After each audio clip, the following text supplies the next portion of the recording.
Okay, so Tomlin, this is a real quick video over redox reactions. So before we talk about them, we're going to talk about what redox reactions are. So whenever you're looking at a balanced equation, you have different charges, or oxidation states is the other name for charge. And so like sodium normally has a +1 charge. So in this bond NaCl, it makes sense that sodium has a +1 charge and chlorine has a -1 charge. That's what you know. Some things aren't always like that. You might have to figure them out for polyatomic ions, which we'll get there in a second. But we're talking about charges. And so what you're doing is a redox reaction. I use the acronym OIL-RIG. OIL-RIG, O-I-L-R-I-G. So oxidation is loss of electrons, reduction is gain of electrons. So I'll write that out. We'll do OIL-RIG, OIL-RIG. OIL-RIG. Oxidation is loss of electrons, reduction is gain of electrons. And so what that's talking about is on one side of the equation, you're going to have one number, and on the other side, it's going to change. So for instance, 0 to a +1 charge. If an element went from 0 to +1, then that would mean that it had the same number of electrons or protons, and then it lost an electron. So oxidation is lost. So this would be oxidized. If something went from +1 to 0, it lost electrons. So I'm talking about on the reactant side. So now then, how can something have a 0 charge? There's some rules for redox reactions. And so what they are is if an element is by itself, which in this example we have, which is the first problem you sent me, there are elements that are by themselves.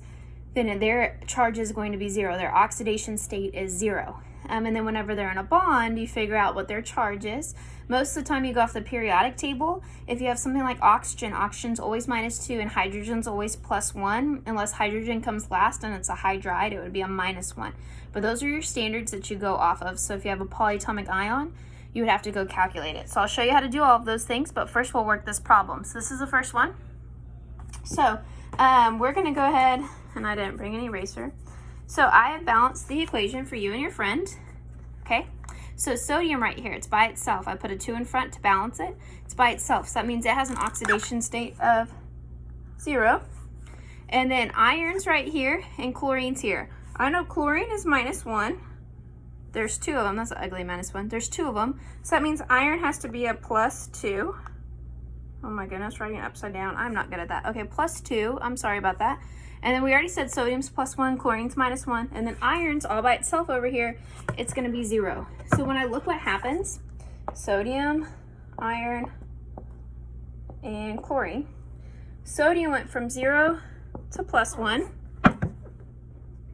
Iron went from +2 to 0. And chlorine went from -1 to -1. So nothing happened to chlorine, so chlorine's not going to be the answer at all.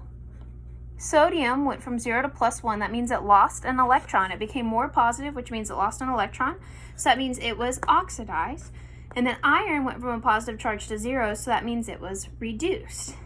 So now then, these two guys are working on each other, so we can ignore chlorine.